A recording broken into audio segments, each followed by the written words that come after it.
Pretty living on this channel is for educational purposes only and is not intended as financial advice. Monday, Macro Monday. Got to look at the CoinShares flows report from James. Another week of outflows. Not even a sentence on sentiment here. That's how apathetic we are at this point on flows. Most of this is Bitcoin. Most of this from the United States, USA #1. So we had outflows in the Bitcoin product and in the short Bitcoin product, and almost all of it coming from the United States. So, at this point, I wouldn't rely on our institutional friends to make a difference here on the flow side until we get some good BlackRock ETF news. On the flip side of that, we are forcing ourselves into the weekly cloud here. So on Bitcoin alone, as in excluding alts, okay, I'm getting more and more bullish based on the weekly cloud, based on this edge-to-edge trade that I think at this point many people are waiting for. We'll have to wait for the Sunday close, okay? Just because we opened in the cloud doesn't mean we'll close in the cloud. We have had a previous close in the cloud that toppled quickly, so keep that in mind. I don't have high confidence that this works out here, but it's really the first time in 500 days that we have a decent shot at an eventual move to 42K, right? Kind of like my S&P call at the beginning of the year. It maybe won't make too much sense in the moment that BTC would go to 42, right? By halving, I don't know, pre-halving year. There's all sorts of reasons why we shouldn't go up, but the technicals are getting more generous here, especially because we didn't break down further on the head and shoulders yet, right? It's early, it's extremely early, but anyway, we're starting to look better than bearish on the weekly chart, which is really saying something. What I'm looking at this week, certainly we have FOMC, probably, almost 100% that we're not going to see a hike. If we see a hike, the markets are going to go berserk. It's really more about what Powell's going to say in the press conference during the questions about the dot plot, about the landing. Is it a no landing, hard landing, soft landing, whatever. I'm sure there's going to be plenty of talk there. Chart-wise, what I'm watching this week on the macro side, the dollar is starting to look more overextended. It's up 9 green weeks in a row. Oil also looking overextended regardless of supply-demand imbalance. And the indices are looking toppy, rounding. The Elite 8 are rolling over. I'll look at all that. We also have the UAW stuff, which I'll talk about with labor. There was a weird 2-year yield misprint this morning, last night. I don't remember where it was, but some interesting commentary on that the misprint was semi-believable when it happened. Just in the back of my head, also government shutdown stuff is potentially happening. Again, I don't know if that's the end of September, the end of October, I forget which it is, but we have that to look forward to. And the whole China reopening trade at this point clearly not working out. And it certainly isn't looking completely rosy in the United States as far as the likelihood of a recession, the likelihood of the middle class just continuing to get squeezed. Everything's slowing down, right? Credit's tightening, housing is unaffordable, credit card rates, mortgages, student loans. There's just nowhere to hide. You're paying more, you're earning less, and no one's going to help you anytime soon, right? So let's get into some of the numbers. As far as the meeting this week, again, the market's pricing in basically 0% chance of a hike.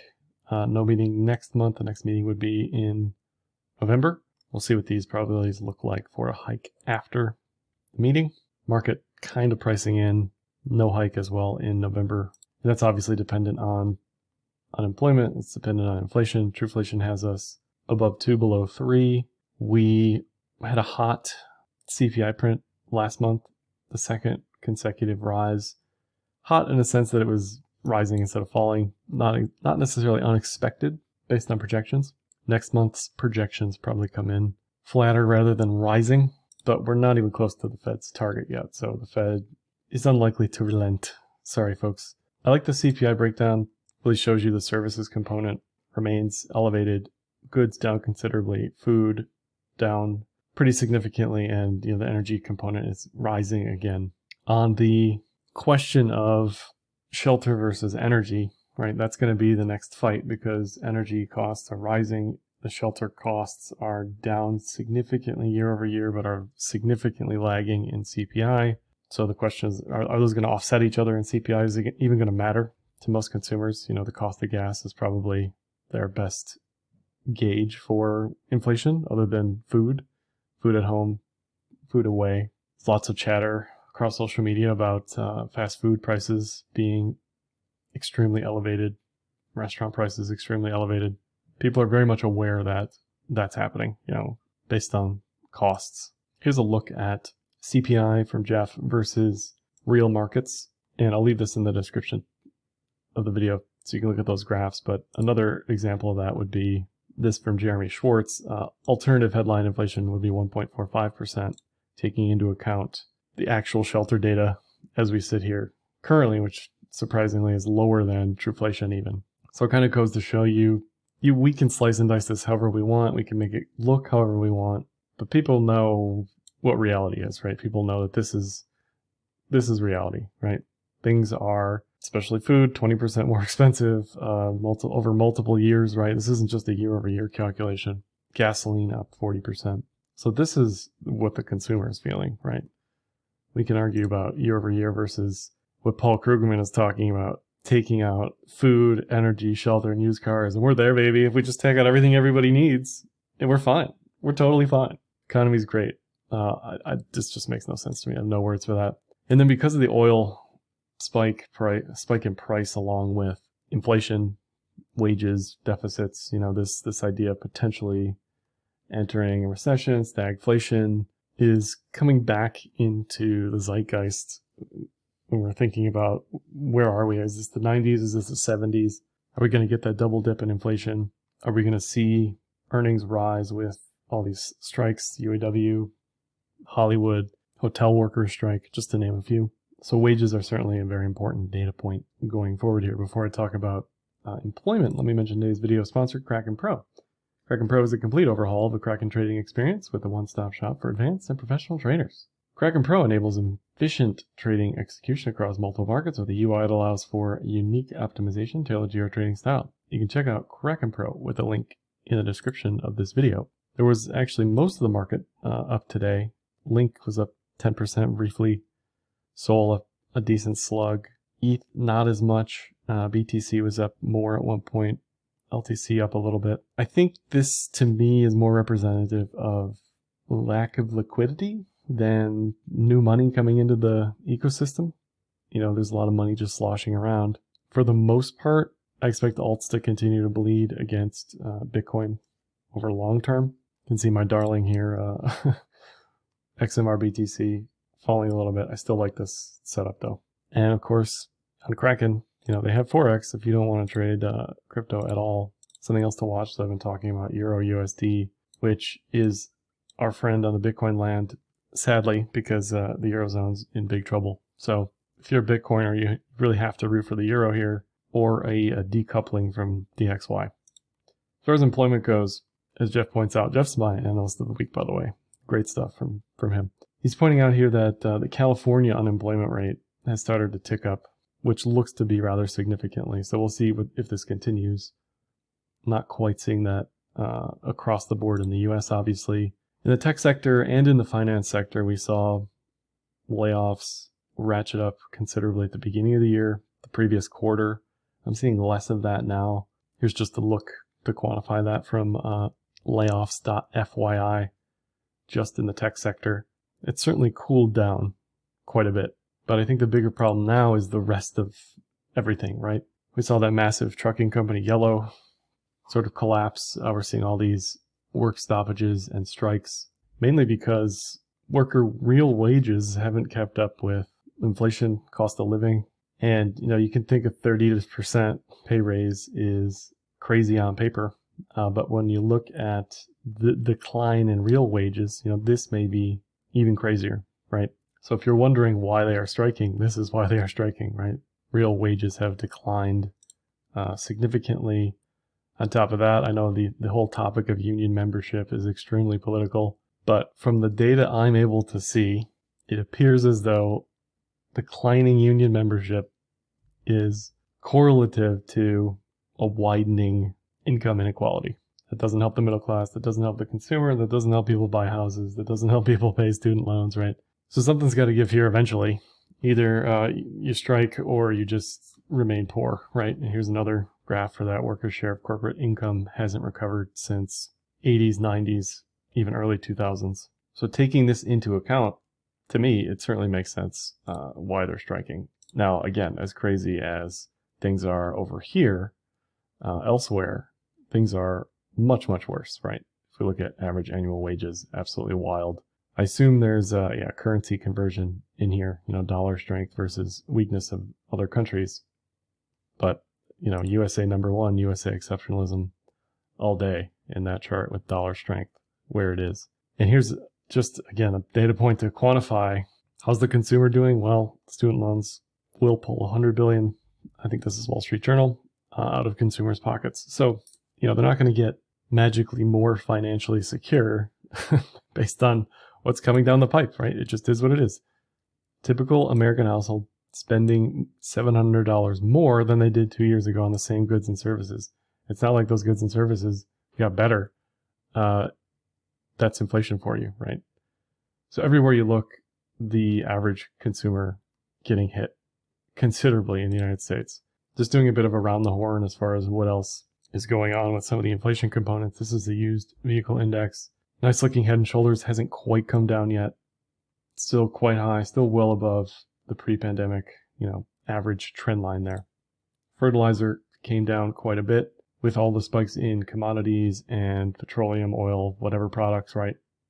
This looks like it's ready to make higher highs here, potentially, tiny inverted head and shoulders here, but it is back to or close to its pre-pandemic lows before there were supply chain issues, let's say, or geopolitical issues regarding the components of fertilizer, and Russia being a big manufacturer in this case. The luxury watch market, this is more a liquidity signal, but that has continued to decline, by the way. This is your altcoin chart on liquidity or off liquidity, right? Just continues to make lower lows. More sellers than buyers, money getting taken out of the ecosystem. Moving on to charts, legacy, oil, dollar.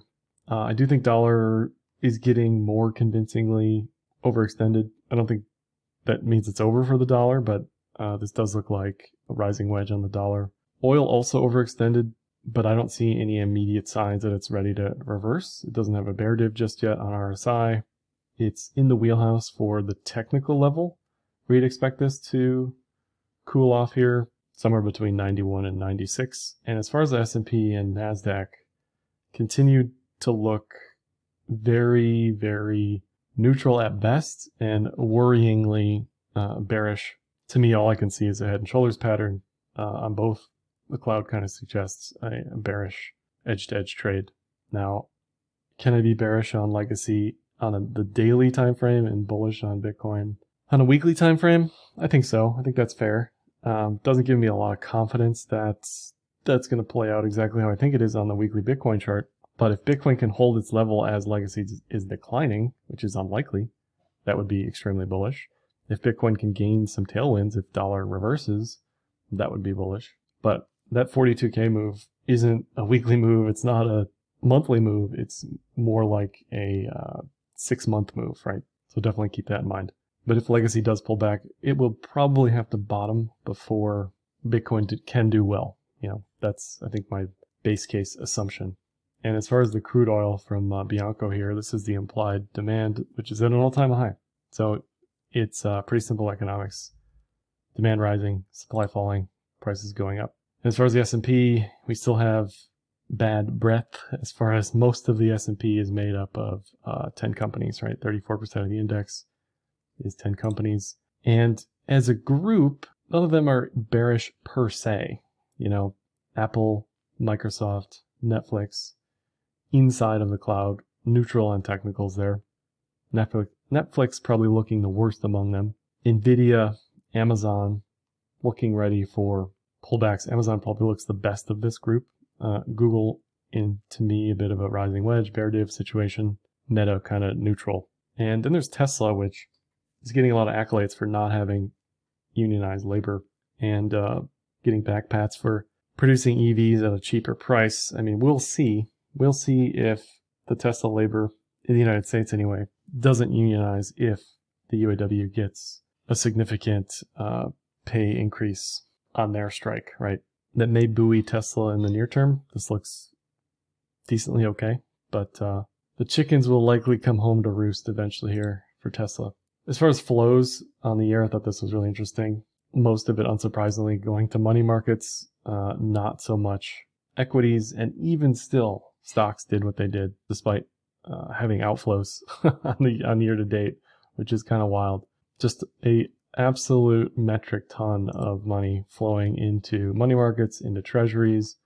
So the death of the dollar has been overstated significantly here, right? And we are all sort of bankrupting the banks together because we are taking money out of how the banks make money, right? Out of their deposit base and putting it into money markets or treasuries. Still seeing that, by the way. Banks are still utilizing the BTFP program. So as Joe says here, acute regional banking stress has not faded. This hasn't declined just yet. And if anything, regionals still in trouble from a commercial real estate perspective. We are not seeing people go back to work, back to the offices. We're not seeing businesses fill those offices. And we're seeing commercial real estate distress starting to perk up here. So banks are not out of the woods by any stretch of the imagination. And neither is the U.S. government, as we are all collectively bankrupting the U.S. government by participating in bonds and treasuries. Now, we can't really default. We won't run out of money. We'll just print more, which Lynn Alden would call a soft default. And that's why we Bitcoin right here. That's why we have focus on hard money, because we know what happens with fiat currencies. And then last, I'll just mention China. Again, I mean, the amount of sentiment at the beginning of the year that was very pro a China reopening trade and very bearish on the US, that did not pan out in the slightest, the orange here being a Chinese stock index. So not much changing week over week, but sentiment will probably move increasingly bearish if the Elite 8 start to roll over like they are, right? If they go from neutral to bearish on trend, if things start to get ugly on numbers, if we have layoffs, we already have a bunch of strikes, right? Government shutdown. I mean, things could get very interesting here in Q4. That's all for this one. Like, dislike, comment, share, subscribe, and happy trading.